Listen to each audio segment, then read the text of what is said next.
तो हेलो बच्चों, क्या हाल है आप सभी का? बहुत बढ़िया। तो आज की इस अंग्रेजी की क्लास में अभी मैंने पढ़ाना आप सबको शुरू किया था लेसन 5 ए हैप्पी चाइल्ड। ठीक है, ए हैप्पी चाइल्ड। इस पार्ट को जब मैंने पढ़ा और आपको बताना शुरू किया तो आप सब देख सकते हो चाइल्ड के पहले हैप्पी शब्द लगा हुआ है और हैप्पी के पहले ए लगा हुआ है। तो आज हम ये जानने का प्रयास करेंगे कि ये हैप्पी क्या है, ए क्या है, चाइल्ड क्या है। और आपको याद हो बच्चों, तो मैं अपनी पिछली क्लास में आप सबको पार्ट्स ऑफ स्पीच पढ़ाना शुरू किया था, है ना? उसी के क्रम में थोड़ा सा हम आगे बढ़ाएंगे। क्योंकि हम लोगों ने इस पार्ट को पढ़ लिया है तो थोड़ा सा आज हम लोग ग्रामर पढ़ेंगे और ग्रामर पढ़ करके इन चीज़ों को सीखना चाहेंगे। और स्पेशली हमारा जो फोकस रहेगा आज वह आर्टिकल पे रहेगा कि आर्टिकल क्या है। तो आइए थोड़ा सा हम लोग डिस्कशन करते हैं। सभी बच्चे ध्यान दें। बच्चों आप देख सकते हैं ऊपर मैंने लिखा हुआ डिटरमाइनर्स। क्या लिखा हुआ है?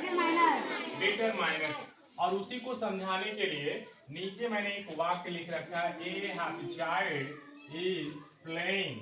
हैप्पी चाइल्ड इज प्लेइंग, ये वाक्य मैंने लिखा है।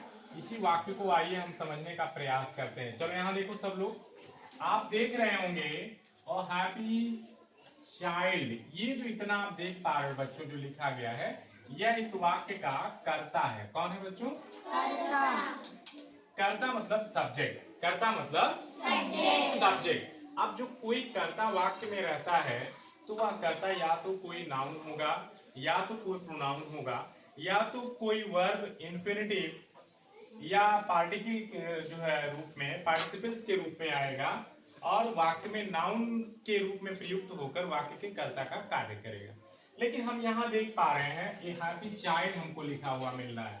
आज हमको जानना है कि ये चाइल्ड, हैप्पी और ये वास्तव में है क्या। आप देखेंगे बच्चों, जब हम कर्ता का विभाजन करते हैं तो हम यहाँ देख पा रहे हैं कि इसमें दो पार्ट है। इसमें दो पार्ट है। एक पार्ट जो आप देख पा रहे हो ये इस कर्ता को डिटरमाइन कर रहा है, इसके क्षेत्र को सीमित कर रहा है। तो ये जो हैप्पी चाइल्ड आप देख रहे हैं, ए हैप्पी वर्ड इसमें बच्चों डिटरमाइनर है। क्या है बेटा? डिटरमाइनर है। साथ ही जो चाइल्ड वर्ड आप देख पा रहे हैं ये नाउन है। क्या है? नाउन है। आपसे पूछा जाएगा कैसा नाउन है तो आप बताइएगा सर जी कॉमन नाउन है, क्योंकि यहाँ पे चाइल्ड कहा गया है जिससे ये पूरे समस्त बच्चों के वर्ग या श्रेणी को संदर्भित कर रहा है। फिर आप देख पा रहे हैं बच्चों यहाँ पे ए और हैप्पी आप देख रहे हैं। अब ये ए और हैप्पी वास्तव में डिटरमाइनर्स हैं और ये जो डिटरमाइनर्स हैं ये दो तरह के हैं। इसमें जो आप ए देख पा रहे हो, ए वास्तव में बच्चों आर्टिकल है। क्या है? आर्टिकल है। क्या है बेटा? आर्टिकल है। और वहीं जो आप हैप्पी देख रहे हैं बच्चों, यह हैप्पी एडजेक्टिव है। क्या है? एडजेक्टिव है। क्या है बेटा? एडजेक्टिव है। आर्टिकल को हिंदी में बेटा अग्रपद कहते हैं। क्या कहते हैं? अग्रपद। और एडजेक्टिव को हिंदी में विशेषण कहते हैं। क्या कहते हैं? विशेषण। अब देखेंगे विशेषण पे थोड़ा सा फोकस करें। विशेषण क्या है बच्चों? विशेषण यानी विशेषता बताने वाला शब्द। विशेषण यानी विशेषता बताने वाला शब्द। जो शब्द किसी की विशेषता बताए उसको हम विशेषण कहते हैं। An adjective is a word that qualifies or modifies a noun or pronoun. तो देखेंगे एक एडजेक्टिव किसी संज्ञा सर्वनाम के पहले प्रयुक्त होकर के उसकी विशेषता बताएगा। यहाँ देखें आप, चाइल्ड क्या है? नाउन है। और नाउन के पहले ये हैप्पी वर्ड आया है एडजेक्टिव। क्या है ये? एडजेक्टिव। लेकिन ये जो ए आप देख रहे हो बच्चों ये क्या है? ये आर्टिकल है।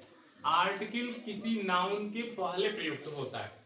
आर्टिकल को बच्चों हम अग्रपद के नाम से जानते हैं, यानी किसी शब्द के ठीक पहले प्रयुक्त होता है और उस शब्द के क्षेत्र को सीमित कर देता है।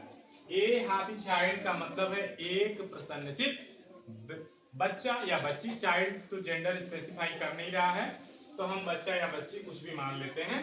ठीक है। आर्टिकल, अब यहाँ जरा देखें आर्टिकल को बच्चों दो भागों में बांटा गया है, डिफिनिट आर्टिकल और इनडिफिनिट आर्टिकल। डिफिनिट आर्टिकल किसी विशेष संज्ञा शब्द के पहले ही आएगा। किसी विशेष या विशेष परिस्थिति में ही हम द का प्रयोग करेंगे, अर्थात डेफिनेट आर्टिकल का प्रयोग करेंगे। लेकिन हम ए का प्रयोग, एन का प्रयोग किसी भी संज्ञा के पहले अगर वह एक वचन की है तो उसके पहले हम ए अथवा एन का प्रयोग कर देंगे। बात समझ में आ रही है? बात समझ रहे हैं बच्चों? Yes sir. ठीक, अब आप देखेंगे कि ए और एन किसी भी संज्ञा के पहले, पर थोड़ा सा अंतर है ए और एन के प्रयोग में। बस मैं ये बताना चाहता हूं कि कोई भी संज्ञा अगर एक वचन की है तो उसके पहले हम ए अथवा एन का प्रयोग कर सकते हैं, लेकिन हम द का प्रयोग हर जगह नहीं कर सकते हैं। इसका क्षेत्र स्पेसिफिक है, विशेष परिस्थितियों में इसका प्रयोग किया जाता है। हाँ, आपके मन में प्रश्न होगा सर जी कह रहे हैं कहीं पे भी ए एन लगा देंगे? नहीं, ए और एन का प्रयोग हर जगह नहीं करेंगे। आज थोड़ा सा केवल देख लें, यहाँ पे देखें, यहाँ पे देखें, जो बच्चों ए है, ए का प्रयोग, ए का प्रयोग हम वावेल साउंड से शुरू होने वाले, वावेल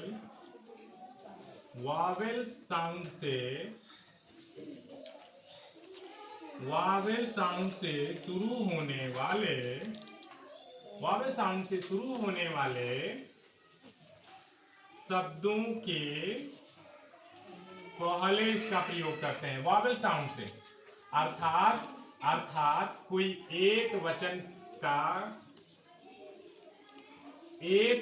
संज्ञा है। अगर कोई एक वचन की संज्ञा है और वह किसी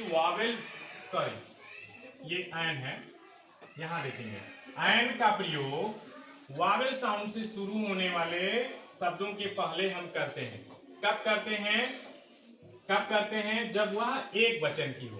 प्रायः एक वचन की अगर कोई वावेल साउंड से शुरू होने वाला कोई संज्ञा शब्द है तो वहां हम एन का प्रयोग करते हैं। जैसे यहां देखेंगे, जैसे अगर मुझे कहना हुआ एप्पल, APPLE, तो यहाँ पर हम एन का प्रयोग करेंगे। एन एप्पल, क्यों? क्योंकि एप्पल ए से शुरू हो रहा है। वावेल कौन कौन से हैं? ए, ई, आई, ओ, यू, ये 5 वावेल साउंड्स हैं। अगर इनसे कोई शब्द शुरू हो रहा है और वह एक वचन है तो उसके पहले हम एन का प्रयोग करेंगे। इसके अलावा अगर कोई कॉन्सोनेंट आ रहा है, बच्चों, व्यंजन आ रहा है, अगर कोई व्यंजन अक्षर है तो उसके पहले हम प्रायः ए का प्रयोग करेंगे। जैसे बॉय क्या है? बी क्या है? बी एक कॉन्सोनेंट है, इसीलिए इसके पहले हम ए का प्रयोग कर रहे हैं। क्या इतनी बात समझ में आई? एक बार पुनः अपनी बातें दोहरा रहा हूं बच्चों कि आर्टिकल 2 प्रकार के होते हैं, डेफिनिट और इनडेफिनिट। डेफिनिट आर्टिकल में केवल द आता है जो विशेष परिस्थितियों में यूज होता है, सिंगुलर या प्लूरल दोनों के साथ।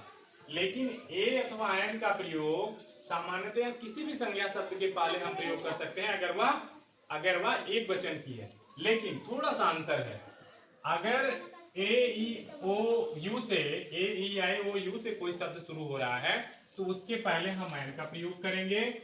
इसके अलावा कोई कॉन्सोनेंट अक्षर से शुरू हो रहा है तो वहां पर हम ए का प्रयोग करेंगे। आगे की बातें भी हम आपसे चर्चा करेंगे, लेकिन आज गर्मी बहुत हो रही है और एक साथ बहुत सारी चीजें आपके लिए सीखना आसान नहीं होगा।